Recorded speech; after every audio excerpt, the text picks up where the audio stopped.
जय गुरुदेव, जय महाकाली। आप सभी साधकों का जय महाकाली ज्योतिष केंद्र के आपके अपने चैनल पर स्वागत है।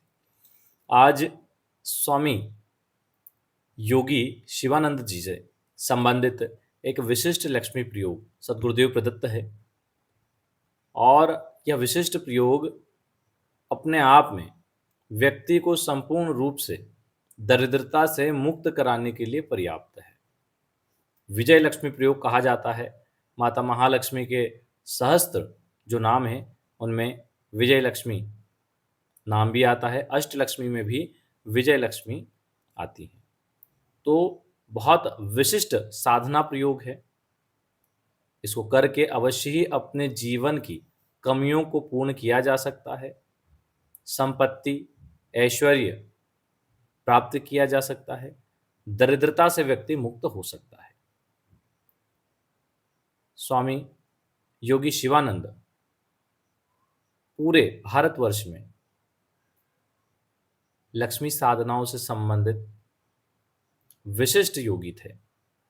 उन्होंने अपने शरीर त्यागने से पूर्व उनका यह प्रयोग उनके प्रधान शिष्य श्री कृपाचार्य जी महाराज को बताया था और उन्हीं के बाद यह अन्य शिष्यों तक पहुंचा और सद्गुरुदेव की कृपा से आज हमारे और हमसे आप लोगों तक यह प्रयोग पहुंचेगा। बहुत ही साधारण तरीके से प्रयोग किया जा सकता है और एक दिवसीय प्रयोग है, लेकिन जीवन में बड़े बड़े बदलाव आ जाते हैं इस एक दिवसीय प्रयोग से, जो बड़ी बड़ी साधनाओं से नहीं होते। कई बार बड़ी साधना करने में लोग संकल्प तोड़ देते हैं, संकल्प दोष लग जाता है, या तो साधना के समय कोई ना कोई गलती कर देते हैं, उसका दोष लग जाता है, तो साधना पूर्ण होना तो दूर होता है, उल्टा और समस्याओं में आ जाते हैं। इसलिए हम कहते हैं कि नए साधकों को एक दिवसीय प्रयोग करने चाहिए। एक दिवसीय प्रयोग से वो अपने जीवन में उन्नति भी प्राप्त करेंगे। जो अनुभव होंगे उनसे उनका जो हिम्मत है और बढ़ेगी साधना करने के लिए, और वो फिर आगे अच्छी साधनाएँ कर पाएँगे। कई लोगों को हमने देखा है, नए-नए साधक हैं और सीधे बात करते हैं कि गुरुजी प्रत्यक्षीकरण की साधना करना है। अभी तो गुरु दीक्षा भी नहीं हुई उन लोगों की। जिन लोगों की हो गई है और उन्होंने 2-4-6 साधनाएँ कर ली, तो उनको ऐसा लगता है उन्होंने बहुत ज़्यादा साधनाएँ कर ली है। एक प्रकरण आपको सुनाते हैं। सद्गुरुदेव का एक शिविर था। परम पूज्य दादा गुरुदेव जब सशरीर विद्यमान थे, तो उनके शिविर में उन्होंने माँ जगदम्बा का आवाहन करने के लिए कहा। उसके पहले उन्होंने जितने भी साधक और शिष्य थे उनको बता दिया था कि क्या लक्षण होंगे जब भगवती आएगी। जो सौभाग्यशाली हैं वो प्रत्यक्ष देखेंगे, जो नहीं देखेंगे उन्हें भी एक दिव्य सुगंध और वातावरण महसूस होगा और तेज हवाएं चलेगी। ये सारा कुछ उन्होंने बता दिया था और ऐसा ही हुआ। जब उन्होंने आवाहन किया तो सदगुरुदेव और गुरु माता जी स्टेज पर थे और तब भगवती आकर स्वयं, जो एक स्टेज पर सदगुरुदेव ने उनके पास में ही अ, माता के लिए स्थान बनाया था, उन फूलों पर आके माता विराजमान हुई और सभी ने देखा कि पूरे फूल दब गए। 5 से 7 लोग उन सैकड़ों लोगों में से थे जिन्होंने कि भगवती को प्रत्यक्ष देखा और बाकी लोग भी जैसे ही भगवती का आवाहन और भगवती आई, सारे लोग रोने-धोने लग गए और बहुत भावपूर्ण वातावरण बन गया। यहाँ तक कि माताजी खुद स्टेज से उतर के नीचे आ गई और जब अंत में भगवती को विदा करने का समय आया, तो गुरुदेव ने सभी शिष्यों के लिए आशीर्वाद माँगा, तो उन सैकड़ों शिष्यों में भगवती ने कहा कि ये इस लायक नहीं है। अब बताओ, सैकड़ों शिष्य और एक से एक धुरंधर साधक उस समय के, सद्गुरुदेव के समय के, और भगवती ने कहा कि लायक नहीं है।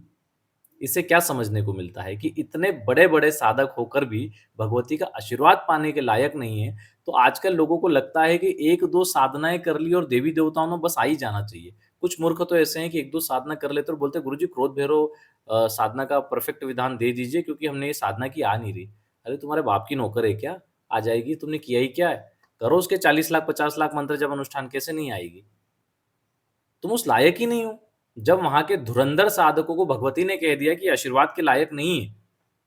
हालाँकि गुरुदेव ने भगवती से निवेदन करके आशीर्वाद दिलाया और जब माता जाने लगी तो स्वयं गुरु माता जी नीचे से आई और जो विदा करते समय चावल देते हैं, बच्ची को जैसे विदा करते समय शादी में चावल दिए जाते हैं, उसी प्रकार माता जी ने जब चावल दिए तो सब वहाँ देख रहे थे उस शिविर में। आज भी कुछ लोग हैं उस शिविर के, जो उन्होंने देखा कि सारे चावल हवा में ही गायब हो रहे हैं, माता जी डाल रही हैं और हवा में ही गायब हो रहे हैं। किसी ने भी चावल नीचे गिरते नहीं देखे। तो देवी-देवता ऐसे ही होते हैं। बड़ी साधनाओं को करने के लिए छोटी सीढ़ी चढ़ना पड़ता है। एकदम से कोई सिद्ध नहीं हो जाता, एकदम से कोई बहुत बड़ा साधन हम तो ये कहते हैं हम अभी भी बच्चे हैं। हमने कितनी भी साधनाएँ की है, लेकिन अभी भी सीख ही रहे हैं। गुरु जी के चरणों की धूल भी नहीं है। धूल बन जाए वो भी बहुत बड़ी बात है। तो नए साधकों को सिर्फ़ एक ही चीज़ कहना चाहते हैं, पहले संपन्नता की ओर ध्यान दो, जब संपन्न हो जाओ, फिर स्टेप बाय स्टेप साधनाएँ करो।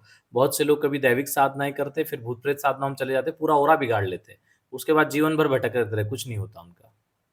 एक लाइन पकड़ो, राजसी साधना करनी, राजसी करो, तांत्रिक साधना शमशानी साधनाएँ करनी है, वो करो, तामसिक साधनाएँ करनी है, वो करो। एक कोई भी लाइन पकड़ के करो। अगर भटकते रहोगे और ऑरा डिस्टर्ब हो गया, तो फिर कुछ नहीं होने वाला। एक लाइन से चलो, कोई दिक्कत नहीं होगी, ठीक है? तो आज इस दिव्य साधना को देंगे, इससे पहले इसका मंत्र नोट कर लो, फिर इसका विधान बता देते हैं। ओम श्रीं ह्रीं श्रीं श्रीं ह्रीं श्रीं फट्। ये दिव्य मंत्र है। किसी भी रात्रि को मतलब किसी भी रात्रि को इस साधना को कर सकते हैं। स्नान आदि के पश्चात 10 बजे के बाद उत्तरमुखी होकर बैठ जाएं। सामने एक बाजूट लगा लें। किसी प्रकार के वस्त्र पहन सकते हैं, लेकिन सफ़ेद या पीले पहने तो अच्छा है। जैसे वस्त्र आसन हो वैसे ही कपड़ा बाजूट पर बिछा लें। एक थाली में 6 दीपक जला लें, तिल के तेल या घी के, ठीक है? और वो पूरे साधना काल में जलते रहना चाहिए। इतना तेल या अगर घी से जला रहे तो घी, तेल से जला रहे तो तेल रख दें। और अपने आगे थाली में दीपक रहेंगे, दीपक के आगे विजय लक्ष्मी यंत्र स्थापित कर दें। हाथ में जल लेके अपना पवित्रीकरण आचमन पहले कर लें, फिर दीपक जला के दीपक का पूजन कर दें, फिर यंत्र को स्नान करवा के स्थापित करके यंत्र का पूजन करें। कभी भी यंत्र का पूजन करें तो सबसे पहले मध्य में पूजन करें, उसके बाद अन्य जो उनकी ज्योमेट्री है, वहाँ पर अलग-अलग शक्तियाँ स्थापित रहती है, वहाँ पर करें।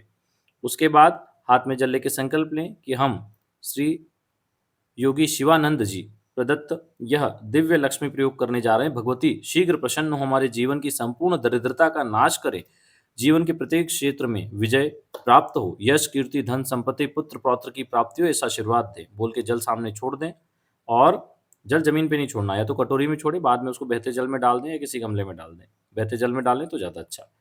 उसके बाद में लाल चंदन की माला या मूंगा माला जो विजय मंत्रों से सिद्ध हो, उसी से इस मंत्र की 31 माला जप करें, और इस 31 माला में ही आपको एहसास हो जाएगा कोई छोटी-मोटी शक्ति नहीं, साक्षात भगवती ही आपके आसपास है। इतना प्रभावशाली मंत्र है। वैसे किसी भी रात्रि को किया जा सकता है, लेकिन हम इसमें एक चीज़ और जोड़ देते हैं कि आप या तो इसको शुक्ल पक्ष के बुधवार या शुक्रवार को करो, तो इसका और अच्छा रिज़ल्ट और अनुभव आएँगे। ठीक है? और तिल का तेल या घी का प्रयोग करो दीपक में। सफ़ेद वस्त्र आसन का प्रयोग करो तो और अच्छा रिज़ल्ट आएगा। हालाँकि ये इसके लिए बाध्य नहीं है कि ऐसा करना ही है, लेकिन ये करोगे तो और अच्छा रिज़ल्ट आएगा। तो इस प्रकार ये एक-एक दिवसीय प्रयोग आपके जीवन में अभूतपूर्व बदलाव लाएँगे। देखो क्या होता है, एक-एक तिथियाँ एक-एक दिन की जो आती है ना, उनकी साधनाएँ बहुत प्रभावशाली होती है। उस समय जिसने उन साधनाओं को किया, वो अवश्य ही सफलता को प्राप्त करेगा, और जीवन में सफल होना ही आपका लक्ष्य होना चाहिए। असफलता तो सीखने को देती है, उससे सीख कर सफलता को प्राप्त करो। किसी भी साधना में एक चीज़ ध्यान कर लो, अगर प्रत्यक्षीकरण चाहिए तो 30 से 40 लाख मंत्र का अनुष्ठान होना ही चाहिए, वो भी विधिवत, संयम के साथ और गुप्त तरीके से। हो सकता है पहले हो जाए, लेकिन इतना तो आज के समय के हिसाब से मान के चलो, क्योंकि हम लोग सिटी में रहते हैं, ठीक है? गाँव में भी आजकल सिटी जैसा माहौल है। जंगल तो है ही नहीं कि एक ही अनुष्ठान में शक्तियाँ दर्शन दे दे। तो इसलिए साधना में कभी भी हार नहीं मानना, अनुष्ठान पे अनुष्ठान होते रहने चाहिए। जैसे-जैसे अनुष्ठान होते जाएँगे, आर्थिक तरक्की तो होती ही जाएगी, और जो नए साधक है, वो कभी भी प्रत्यक्षीकरण की संकल्प लेना ही नहीं चाहिए उनको। उनको संकल्प लेना चाहिए पूर्ण रूप से आर्थिक संपन्न हो जाऊँ। धन संपत्ति, यश, कीर्ति, भूमि, भवन, वाहन, पुत्र, पौत्र वृद्धि हो। किसी भी प्रकार से मेरे जीवन में कोई अभाव ना हो और जीवन का प्रत्येक क्षण मेरा सुखमय हो जाए। भगवती ऐसी कृपा करे। ऐसा संकल्प होना चाहिए। तो जीवन जब सुखमय हो जाएगा, तो साधना के लिए समय ही समय रहेगा। खूब बड़ी साधनाएँ करना।